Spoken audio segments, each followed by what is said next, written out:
Hello everyone, welcome to the grow of pharma. तो आज के इस वीडियो में हम एक बहुत ही इम्पोर्टेंट क्वेश्चन डिस्कस करने जा रहे हैं कि नाइपर जेई 25 के लिए प्रिपरेशन कैसे करनी।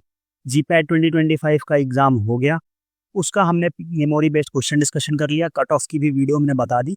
जैसा भी जिसका भी एग्जाम गया हो, अब आप लोग कट ऑफ और बाकी सारी चीज़ों के बारे में इसको छोड़ के, अगर आपने नाइपर 2025 का फॉर्म फिलअप किया है तो आपको क्या करना है, आपको अपना 110% फोकस जो है वो नाइपर पे देना है। क्यों? क्योंकि अब आपके पास ज़्यादा टाइम नहीं बचा है, क्योंकि आपका जो एग्ज़ाम है वो कब है, आपका एग्ज़ाम 10th ऑफ जून को एग्ज़ाम है। तो अराउंड बहुत ही कम टाइम आपके पास अब बचा हुआ है, टेक लेस देन 15 डेज हैं आपके पास। तो आपको उस टाइम में रिमेनिंग चीज़ें जो नॉन फार्मा की चीज़ें हैं और कंप्लीट फार्मा आपको रिवाइज करना है। तो आज के इस वीडियो में हम लोग उसी के बारे में बात करेंगे कि कैसे हम लोग नाइपर जेई के लिए आप लोग प्रिपरेशन कर सकते हैं और क्या क्या नॉन फार्मा के इंपॉर्टेंट टॉपिक्स एंड फार्मा के क्या क्या चीज़ें इंपॉर्टेंट होने वाली हैं। ओके, देखो सबसे पहले बात कर लें पेपर पैटर्न। ठीक है, हम बात करेंगे पेपर पैटर्न कैसा रहता है। उसके बाद हम लोग बात करेंगे क्या सिलेबस यहाँ पे हम लोग नॉन फार्मा का डिस्कस करेंगे। फिर हम लोग इंपॉर्टेंट टॉपिक्स के बारे में बात करेंगे कि क्या इंपॉर्टेंट टॉपिक्स होने वाला, और फिर हम बात करेंगे कि रिवीजन कैसे करना है, क्योंकि आपका फार्मा का रिवीजन होगा, उसके साथ में आपको नॉन फार्मा भी कवर करना है। तो हम इस वीडियो में दोनों के बीच में बैलेंस करके बात करेंगे कि आपको कितना टाइम नॉन फार्मा में देना चाहिए, कितना टाइम फार्मा में देना चाहिए, कैसे आपको चीजें कवर करनी चाहिए। ठीक है, तो चलो फिर आ जाओ फटाफट से स्टार्ट करते हैं। सबसे पहला पेपर पैटर्न क्या रहने वाला है। तो जो पेपर पैटर्न होने वाला है नाइपर में, टोटल 200 क्वेश्चन होने वाले हैं और 2 आवर्स का टाइम होने वाला है। मतलब आपका कितना टाइम होने वाला है, आपका 2 आवर्स मतलब 120 मिनट्स का टाइम होने वाला है। और कितने क्वेश्चन रहने वाले हैं, वो आपके रहने वाले हैं 200 क्वेश्चन। ओके, तो मतलब एक क्वेश्चन के लिए आपको कितने मिनट मिलने वाले हैं। एक क्वेश्चन के लिए आपको 1 मिनट का भी टाइम नहीं मिलने वाला है। ठीक है, एक क्वेश्चन के लिए आपको 1 मिनट का भी टाइम नहीं मिलने वाला है। आपको अबाउट ऑलमोस्ट 36 सेकंड्स मिलने वाले हैं फॉर अ सिंगल क्वेश्चन। ठीक है, एक क्वेश्चन के लिए कितने टाइम मिलने वाले हैं, अबाउट 36 सेकंड्स मिलने वाले हैं। ठीक है, तो उसी में आपको मैनेज करके चलना पड़ेगा, क्योंकि अभी हमने जब जीपैट का देखा था तो वहाँ पे 1.4 मिनट के अप्रॉक्स था, यहाँ पे 36 सेकंड हो गया। ठीक, अब देखो आपके जो 160 क्वेश्चन आने वाले हैं वो कहाँ से आने वाले हैं, वो आपके फार्मा पार्ट से। मतलब जो 80% सिलेबस है आपका वो किससे आएगा, वो आएगा फार्मा से। और जो 40% सिलेबस है, 20% सॉरी, जो 20% मीन्स 40 क्वेश्चन है वो नॉन फार्मा से आएगा। तो अभी मैक्सिमम स्टूडेंट क्या करते हैं कि फार्मा को साइड करके नॉन फार्मा पर ही फोकस करने लग जाते हैं, बट ऐसा नहीं करना है। क्यों? क्योंकि 80% वेटेज आपका फार्मा दिलाएगा, तो आपको इसको उतना टाइम भी देना पड़ेगा।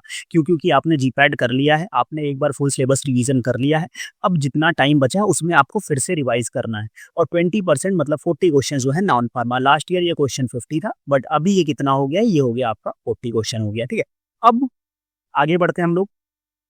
तो सिलेबस में भी मेनली नॉन फार्मा की बात करें उससे पहले मैं आपको बता दूं कि ये जो 200 क्वेश्चंस होता है, ठीक है, ये जो 200 क्वेश्चन है, इससे मतलब कितना हुआ टोटल, ये 100 मार्क्स का पेपर होता है। ठीक है, 100 मार्क्स का पेपर होता है। मतलब क्या हो रहा है, मतलब एक क्वेश्चन के लिए आपको 0.5 मार्क्स कटेंगे, और एक क्वेश्चन के लिए इन निगेटिव के लिए इसी 0.5 का 1/4 आपका क्या हो जाएगा, इस 0.5 का 1/4 जो है वो आपका वो हो जाएगा, डिडक्ट हो जाएगा, दैट इज 0.125 आपके माइनस हो जाएंगे। ठीक, तो अगर आप नाइपर में अंडर 100 रैंक टारगेट कर रहे हो, ठीक है, अंडर 100 रैंक अगर आपको टारगेट करना है, तो आपको लास्ट ईयर के अकॉर्डिंग आपको 100 में से अबाउट 60 to 65 के बीच में मार्क्स रेंज करना है, तब आप अंडर 100 रैंक आ सकते हो। ठीक है, 60, ठीक है, 60 से 65 के बीच में अगर मार्क्स रहेगा तो आप 65 है तो आप शॉर्ट 100 अंडर 100 जा रहे हो, और अगर उसमें रहता है तो आपको 60 तक तो मार्क्स लेके आना ही पड़ेगा। ठीक है, और तो जब आप अंडर 100 में आप अपना ड्रीम नाइपर और डीप ब्रांच पा सकते हो। ठीक, अब देखो हम लोग आगे बात करते हैं कि फार्मा का सिलेबस सेम होने वाला है, जो आपका जीपैट के लिए था सेम फार्मा का सिलेबस वही रहेगा। नाइपर में आपका नॉन फार्मा का सिलेबस चेंज होता है, उसके लिए हम लोग नॉन फार्मा में इंपॉर्टेंट टॉपिक्स, एक ये इधर इंपॉर्टेंट टॉपिक्स होते हैं, दूसरा होता है वो रीजनिंग, और हमारे पास एप्टीट्यूड्स के कुछ इंपॉर्टेंट टॉपिक होते हैं, तो उसको हम लोग नेक्स्ट स्लाइड में देखने वाले हैं। तो इंपॉर्टेंट टॉपिक्स क्या क्या होते हैं, सबसे पहले कुछ मैनेजमेंट के टर्म्स भी होते हैं जो आपको पता होने चाहिए, लाइक आपका स्वॉट एनालिसिस क्या होता है। ठीक है, थोड़ा सेल्स एंड मार्केटिंग का टर्म जो होता है बेसिक, क्योंकि फार्मा एमबीए के लिए भी होता है ये, तो यहाँ पे मैनेजमेंट के भी कुछ टर्म्स आपको देखने को मिल सकते हैं। ठीक है, तो बेसिक टर्मिनोलॉजीज का एक आपको आइडिया होना चाहिए। उसके अलावा यूएस एफडीए की अप्रूव्ड ड्रग, अगर आपकी रिसेंटली जैसे 2024 में 2025 में जो अप्रूव्ड ड्रग हुई है यूएस एफडीए से, उससे क्वेश्चन आ सकता है। अवार्ड्स एंड प्राइजेस, अभी जो नोबेल प्राइज मिला है और जो रिसेंट में जितने भी अवार्ड्स मिले हैं फार्मा नॉन फार्मा फील्ड दोनों से क्वेश्चन पूछा जा सकता है। फार्मा कंपनीज के बारे में क्वेश्चन पूछा जा सकता है, ठीक है। फार्मा कंपनी में कैसे क्वेश्चन पूछा जाएगा कि लाइक अब टॉप 10 जो बेस्ट वर्ल्ड की फार्मास्यूटिकल कंपनीज हैं उससे रिलेटेड क्वेश्चन पूछ सकते हैं, ठीक है। या इंडिया की जो कंपनीज हैं उनके फाउंडर से रिलेटेड आपको क्वेश्चन देखने को मिल सकते हैं, बेसिक, बहुत ज्यादा डिटेल में नहीं, ठीक है। ब्रांड नेम से भी क्वेश्चन पूछा जा सकता है, लाइक अभी जैसे एक ब्रांड नेम कॉलरा की वैक्सीन का ब्रांड नेम आपसे जीपैड में पूछा गया था। सिमिलरली ही आपका जैसे आप अलग अलग ब्रांड नेम्स होते हैं, लाइक अगर हम बात कर लें एक ड्रग ले लें, लाइक हम लोग डिक्लोफिनैक ले लेते हैं, ठीक है। हम लोग अगर डिक्लोफिनैक ले लेते हैं, ठीक है, तो डिक्लोफिनैक में कौन कौन से ब्रांड की आते हैं? डिक्लोफिनैक में आता है अपने पास डिक्लोमैक्स करके एक टैबलेट आती है, ठीक है, ठीक है। उसके बाद आपके पास क्या आता है? आपके पास डिक्लोनैक आती है। तो ये ऐसे सिंपल सिंपल क्वेश्चन आपसे देखने को मिल सकते हैं, ठीक है। बेसिक क्वेश्चन आपसे पूछा जा सकता है, ठीक। लाइक अगर हम एजिथ्रोमाइसिन की बात कर लें तो उसमें आपके एजी बैक्ट, एजी फास्ट ऐसे करके उससे टैबलेट आती है, तो ये ब्रांड नेम की बात करें। उसके बाद आपसे इंपॉर्टेंट एब्रीविएशंस के फुल फॉर्म्स पूछे जा सकते हैं। एब्रीविएशन के फुल फॉर्म्स की बात करें तो कैसे, लाइक आपका कोई भी एब्रीविएशन दे दीजिए, जैसे सीटीडी है, आपका क्या होता है? सीटीडी मतलब कॉमन टेक्निकल डॉक्यूमेंट, उससे पूछ सकता है, ठीक है। आपका एएनडीए का फुल फॉर्म पूछ लेते हैं, बेसिक बेसिक मतलब बहुत ज्यादा डिटेल नहीं बता आपको। जैसे सीएडी कैड है, कंप्यूटर एडेड ड्रग डिजाइन, ठीक है, उससे क्वेश्चन पूछा जा सकता है। सीपीसीएससी है आपका, ठीक है। तो मतलब जितने भी आपके ऐसे बेसिक बेसिक फॉर्मूला मतलब फुल फॉर्म से एब्रीविएशन है, आईसीएच का फुल फॉर्म पूछ सकते हैं, ठीक है। तो ऐसे जो बेसिक एब्रीविएशन है इससे भी आपके क्वेश्चन देखने को मिल सकते हैं, ठीक है। उसके बाद आपके कुछ इंपॉर्टेंट सॉफ्टवेयर से भी क्वेश्चन पूछे जा सकते हैं, लाइक कैमड्रॉ है, कैम ऑफिस है, जो यूज किया जाता है, तो इससे रिलेटेड भी बस नॉर्मल इसका किसके लिए यूज किया जाता है बस इससे आपके क्वेश्चन पूछे जा सकते हैं, ठीक है। बेसिक एकदम सिंपल सा नॉन फार्मा से यहाँ से क्वेश्चन रहेगा, ठीक है। उसके बाद national laboratories and research institute, जैसे कि आपका सेंट्रल ड्रग टेस्टिंग लैब कहाँ है, ठीक है। उसके बाद आपकी अलग अलग जो इंस्टीट्यूट्स हैं वो कहाँ पे वो है, ठीक है, कहाँ पे, जैसे इसरो का हेडक्वार्टर कहाँ पे है, उससे क्वेश्चन पूछा जा सकता है, ठीक है। और अभी आपने जैसे पढ़ा होगा अलग अलग लेबोरेटरीज, अभी इंडियन वेटरनरी रिसर्च इंस्टीट्यूट आपने पढ़ा था इज्जत नगर में, तो ऐसे ऐसे करके सिंपल सिंपल से क्वेश्चन पूछ सकते हैं। ओपीएम फैक्ट्री कहाँ थी? गाजियाबाद में थी। तो इस तरह से मतलब जो बेसिक बेसिक क्वेश्चन है वो वहां से आपको इसमें भी देखने को मिल सकते हैं। फिर रेगुलेटरी एजेंसीज का मतलब क्या होता है कि अलग अलग कंट्रीज की रेगुलेटरी एजेंसीज कौन सी है। लाइक जैसे अगर हम इंडिया की बात करें तो इंडिया में क्या है? इंडिया में सीडीएससीओ है आपकी। उसके बाद आपको यूएस की बात करें तो यूएस में यूएसएफडी है। यूके में बात करें तो यूके में एमएचआरए है, ठीक है। उसके बाद अगर हम ऐसे अलग अलग कंट्रीज की बात करें तो सब में कनाडा है, कनाडा में बात करें तो टीपीपी है, ठीक है। उसके बाद और भी हमारे बात अलग अलग कंपनीज जो है, ऑस्ट्रेलिया की बात करें तो उसमें टीजी आ जाता है, थेरेप्टिक गुड एडमिनिस्ट्रेशन, ठीक है। तो इस तरह से रेगुलेटरी एजेंसी से भी क्वेश्चन आपके पूछे जा सकते हैं। उसके बाद आता है साइंटिफिक इन्वेंशंस एंड डिस्कवरीज, जो बेसिक इन्वेंशंस एंड डिस्कवरी हुई है कि किसने किसने करी है, उससे भी आपको क्वेश्चन देखने को मिल सकता है कि कौन से साइंटिस्ट ने क्या डिस्कवर किया था, क्या इन्वेंशन, क्या डिस्कवरी है। उसके बाद important days as well as important years, ठीक है, कि मतलब जैसे कि इस दिन कौन सा डे मनाया जाता है, उससे आपको क्वेश्चन पूछा जा सकता है, ठीक है। कि लाइक हमारे पास national youth and national farmers day 12 जनवरी को मनाया जाता है, ठीक है। फरवरी में अगर हम बात करें तो 4 फरवरी को वर्ल्ड कैंसर डे मनाया जाता है। मार्च में 24 मार्च को आपको वर्ल्ड ट्यूबरक्लोसिस डे मनाया जाता है, ठीक है। वर्ल्ड हेल्थ डे मनाया जाता है 7 अप्रैल को। 22 अप्रैल को क्या मनाया जाता है? अर्थ डे मनाया जाता है, ठीक है। डॉक्टर्स डे 1 जुलाई को मनाया जाता है, ठीक है। तो इस तरीके से आपको पूरा का पूरा याद रखना है और साथ ही इंपॉर्टेंट डेज के साथ इंपॉर्टेंट ईयर्स के बारे में भी आपको याद रखना है, ठीक है। और जो यहाँ पे साइंटिस्ट एंड डिस्कवरीज हैं इसमें एक पॉइंट आप याद जरूर मिस मत करना, fathers of different fields, like इस फील्ड के फादर कौन है, ठीक है। तो उसके बारे में लाइक हमारे पास अलग अलग, लाइक फादर ऑफ बायोलॉजी की बात करें तो एरिस्टोटल की बात आ जाती है, ठीक है। अलग अलग तरीके के जो फादर्स हैं उनके बारे में आपको पता होना चाहिए कि किसके किसमें क्या होने वाला है, ठीक है। तो इससे आपको ये इंपॉर्टेंट चीज है जिससे आपको नॉन फार्मा में बेसिक क्वेश्चंस देखने को मिल सकते हैं। बहुत ज्यादा डीप में मत घुसना क्योंकि क्वेश्चन बहुत बेसिक आते हैं नॉन फार्मा से, तो आप उतना ही इजिली करोगे तो आपका काम हो जाएगा। समझिए बात को। अब हम आगे बढ़ेंगे किसके बारे में, ठीक है। अब हम आगे बढ़ेंगे, अगला जो हमारे पास है वो क्या है? Reasoning aptitude, English and general sciences. इससे क्या क्वेश्चन आते हैं? इससे आपके एनालॉजी बेस्ड क्वेश्चंस आ सकते हैं। एनालॉजी बेस्ड क्वेश्चन कैसे आते हैं? जैसे आपको 3 टर्मिनोलॉजीज दे सकते हैं, आपको फोर्थ उससे पूछ लिया। लाइक अगर आपको देखा, जैसे आपको दे दिया स्किन, स्किन दे दिया फील, फिर अब आपको दे दिया इधर पे आई, ठीक है। तो अब इसके आगे ऐसे करके क्वेश्चन मार्क लगा देगा। तो इस क्या होता है? स्किन से हमारा क्या होता है? स्किन से हम फील करते हैं। तो आई से हम क्या करते हैं? आई से हम आपका क्या करेंगे? आई हमारा आएगा विजन। आई से हमारा क्या आ जाएगा? आई से हमारा विजन आ जाएगा। सिंपल सा ऐसे क्वेश्चन, मतलब ये इस तरह के क्वेश्चन आता है, ठीक है। लाइक अगर हम बात करें कि दूसरा, अगर हम जैसे एक एग्जांपल ले लें कि पैरट, ठीक है, पैरट ठीक है, पैरेट हमारा कहाँ रहता है, केज में, तो उस हिसाब से अगर हम मैन को रखेंगे तो मैन कहाँ जाएगा। अब इसमें लोग कंफ्यूज हो रहेंगे, हाउस नहीं, पैरेट का घर नहीं है केज, आप उसको एज अ प्रिजनर रखे हुए हो, तो मैन प्रिजन के रूप में कहाँ, प्रिजनर में कहाँ जाता है, प्रिजन में। तो इस तरीके के जो क्वेश्चन आते हैं इनको हम लोग क्या बोलते हैं, ये हमारे एनालॉजी के अंदर आते हैं। ठीक, अगला आता है classification, that is odd word selection. Odd word selection का क्या मतलब हो जाएगा कि जैसे अलग अलग तरीके के 3-4 वर्ड्स दे देंगे, उसमें से निकालने का कि find the odd one out. ठीक है, मतलब उसमें वर्ड्स भी हो सकते हैं, नंबर भी हो सकते हैं, कुछ भी हो सकता है। ठीक है, तो लाइक अगर अपने पास एक ऑप्शन, एक एग्जांपल अगर हम देंगे तो क्या दे दिया, 17 दे दिया, 27 दे दिया, 4 उसके बाद आपके, ठीक है, 27 दे दिया, उसके बाद आपका क्या दे दिया, 29 दे दिया और 37 दे दिया। अब इसमें से पूछा है कि ऑड वन आउट, बाहर ऑड कौन सा है। ठीक है, तो इसमें सिंपल सा एक देखोगे कि अगर आप 27 की बात करोगे तो यही अकेला क्या है आपका, यही अकेला आपका क्या है, प्राइम नंबर है। ठीक है, बाकी सारे हमारे कोई भी प्राइम नंबर नहीं है, तो इस तरीके से आप उसको इजिली सेपरेट आउट कर सकते हो। ठीक है, तो ऐसे आपको सिंपल मतलब बहुत ज़्यादा वो डिटेल्ड क्वेश्चन नहीं पूछते, सिंपल सा क्वेश्चन पूछा जाता है। ठीक है, तो आप इजीली कर सकते हो।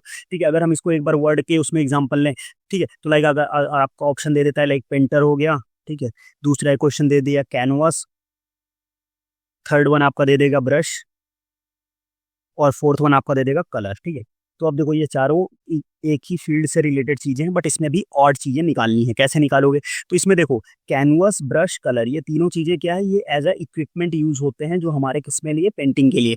बट पेंटर क्या है यहाँ पे, ये ऑड है, बाहर है, ये मैन है, तो ये यहाँ पे चीजें हम लोग बाहर ऐसे सेपरेट आउट कर सकते हैं। समझिए बात को। ठीक है, ये हमारा क्या होता है, ऑड वर्ड आउट होता है। अब वर्ड फॉर्मेशन की बात कैसे होती है, वर्ड फॉर्मेशन में हमें दे देता है कि कोडिंग के फॉर्म में दे दिया कि लाइक एक ये वर्ड है, ये हमारा इस फॉर्म में एग्जिस्ट कर रहा है, तो उसके बाद उसको कैसे तुम लोग लिखोगे। ठीक है, तो इस तरीके से आप आराम से उसको लिख सकते हो। ठीक है, अलग अलग तरीके से, लाइक वर्ड को 4 वर्ड दिया, उसको नंबर के फॉर्म में अरेंज कर दिया, फिर उसके बाद एक और वर्ड दे दिया कि इसका नंबर फॉर्मेशन कैसे होने वाला है। तो इस तरीके से आपको इससे ऐसे ये क्वेश्चंस आपको दिए जाते हैं। समझे बात को। ठीक, तो ये सिंपल सा ऐसे ही क्वेश्चन आते हैं। अगला कोडिंग, ये हमारा वर्ड फॉर्मेशन हो गया।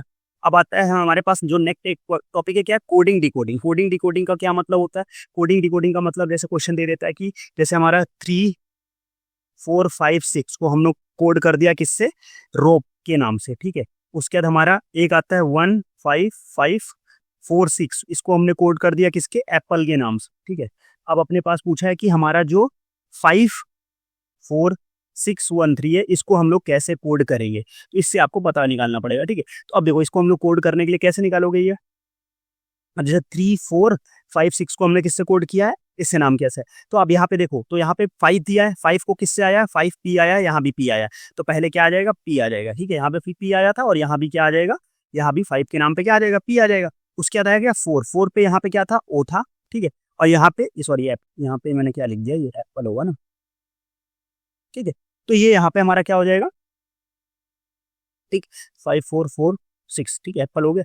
अब यहाँ पे 5, 4, 6, 1, 3, अब यहाँ पे 4 हमारा किस पे आ जाएगा, 4 यहाँ पे देखोगे तो 4 क्या है, ओ है, तो यहाँ पे पी ओ आ जाएगा। ऑप्शन देख के हमें यहाँ पे ज्यादा इजिली चीजें कवर कर लेते हैं। ठीक है, ठीक, तो यहाँ पे 5, 4, P4, 5, हाँ ठीक है, ठीक है, 5, 4, 6, ठीक, पी ओ हो गया। फिर उसका 6 आप देखोगे तो क्या है, यहाँ पे दिया है 6, मतलब ई दिया हुआ है दोनों में, तो यहाँ पे पी ओ 6 की जगह पे ई आ जाएगा। उसके बाद 1 क्या दिया हुआ है, 1 दिया हुआ है, ए दिया हुआ है। ठीक है, 1 ए दिया हुआ है और 3 अपना क्या दिया हुआ है, 3 अपना आर दिया हुआ। तो इस तरीके से आप इसको निकाल सकते हो, ऑप्शन रहेगा तो ये और इजिली चीजें कवर हो जाएंगी। ठीक है, उसके बाद ब्लड रिलेशन से भी क्वेश्चन आ जाते हैं कि अगर ये हमारा आंटी का सन और ऐसा करके पूरा घुमा के क्वेश्चन जो पूछा जाता है ना, तो उस तरीके से क्वेश्चन भी आपको देखने को मिला जाता है कि ठीक है, लॉजिकल सीक्वेंसेस निकाल सकते हो और पूरा एक ब्लड रिलेशन से भी क्वेश्चन पूछा जा सकता है। ठीक है, इस तरीके से आपका ब्लड रिलेशन से क्वेश्चन आता है। डायरेक्शन से भी क्वेश्चन आपको देखने को मिलेंगे। डायरेक्शन से क्वेश्चन की, he started from his house, move 1 kilometre towards north, then turn left, after that turn right, move this much distance, उसके बाद उसकी फर्दर डिस्टेंस क्या है।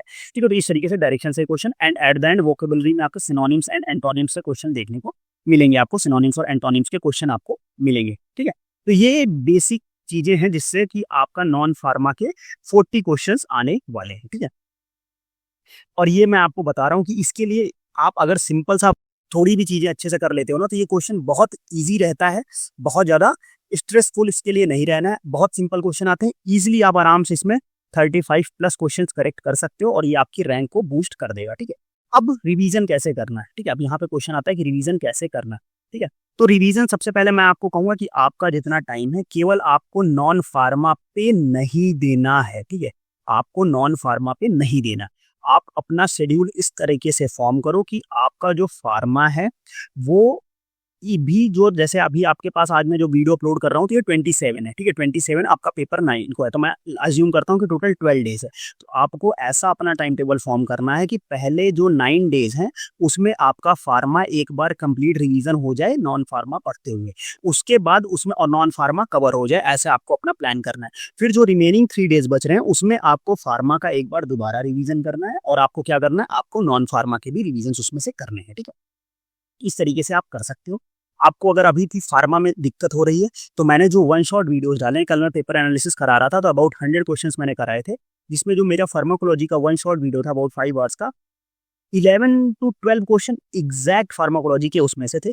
फार्मास्यूटिक्स में say about 6 to 7 question exact थे, बाकी अभी तो मैंने और मिलाया भी नहीं, तो 6 टू 7 क्वेश्चन जो मुझे याद आ गया कि एग्जैक्ट उसी से थे, ठीक है। तो इस तरीके से क्वेश्चन आपको पूछे जा सकते हैं। और नाइपर के लिए जो वन लाइनर्स मैंने जितने भी चैनल पे डाले हैं एक बार जाके देख लेना, बहुत ज़्यादा बेनिफिट होगा, आपके मार्क्स इनहेंस हो जाएंगे, ठीक है।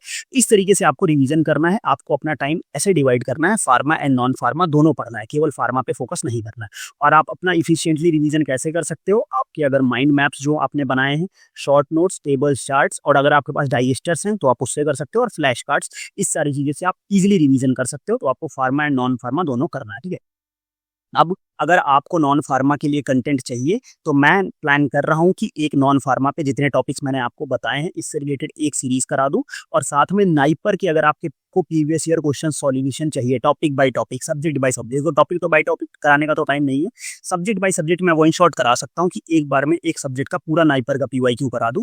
तो अगर आपको नाइपर के पीवाईक्यूज चाहिए तो इस वीडियो को ज़्यादा से ज़्यादा शेयर करो अपने दोस्तों के साथ और इस वीडियो पे कमेंट करो, ठीक है। अगर जितने ज़्यादा कमेंट होंगे तो उसके बाद मैं नाइपर के भी पीवाईक्यूज आपको करा दूंगा, ठीक है। जैसे मैंने जीपैट के पीवाईक्यूज कराए हैं, और जिन्होंने मेरी जीपैट की पीवाईक्यू सीरीज फॉलो करी है उन्हें पता है कि वो कितना बेनिफिशियल था जीपैट के एग्जाम में। सेम चीज़ें नाइपर के एग्जाम में भी होने वाली है, तो आराम से प्रिपरेशन करो, जो जो पॉइंट्स मैंने बताया उसको फॉलो करो। अगर फर्दर कोई आपको डाउट रहता है तो आप कमेंट बॉक्स में पूछ सकते हो। उसके अलावा अब जाके व्हाट्सअप ग्रुप ज्वाइन करो तो वहाँ भी आप मुझे डायरेक्ट मैसेज करके पूछ सकते हो, ठीक है।